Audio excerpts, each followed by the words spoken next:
हरिओम. आज रविवार 29 सप्टेंबर 2024. सद्गुरू ब्रह्मचैतन्य गोंदवलेकर महाराज आज आपल्याला प्रवचनातून सांगणार आहेत की प्रपंच हे साधन आणि परमार्थ हे साध्य. ऐकूया त्यांचे विचार. मी प्रपंचासाठी नसून रामाकरता आहे ही दृढ भावना ठेवावी.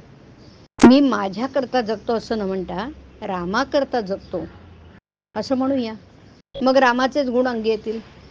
आपण प्रपंचाकरता जगतो म्हणून प्रपंचाचे गुण अंगी येतात. म्हणून भगवंताकरता जगावं. प्रपंच हे साधन आहे, परमार्थ हे साध्य आहे. नक्कीच प्रपंच कुणाला सुटला, पण साधू त्याचा सदुपयोग करतात. आम्ही तसा करत नाही, म्हणून परमार्थ साधत नाही.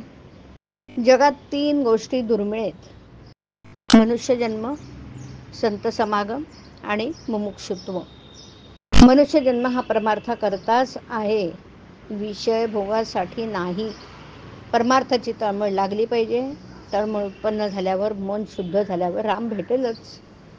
समय लावली पण तेल वरचेवर न घातलं तर ती विझणार नाही का?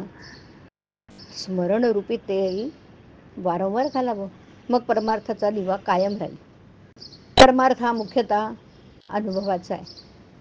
पंढरपूरला जायचं असेल तर वाट चालायला लागली पाहिजे ना. चालत चालत मग वाटेत कोणतरी वाट दाखवणारा भेटतोच. निदान पाट्या तरी आपल्याला दिसतात, आढळतात.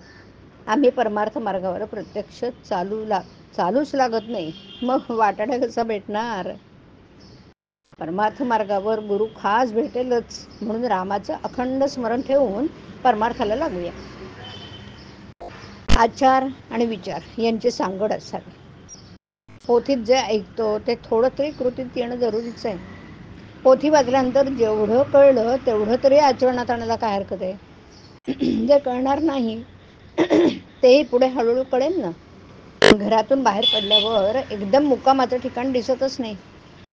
प्रथम एक रस्ता, मग दुसरा, मग तिसरा, असं करता करता करता आपण मुक्कामाला पोचतो की नाही.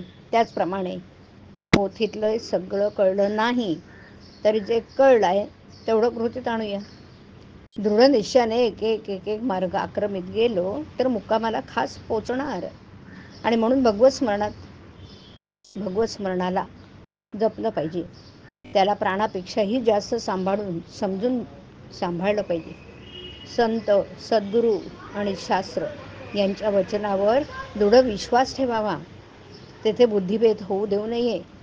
याप्रमाणे वागलं तर प्रपंच परमार्थ रूपच होईल.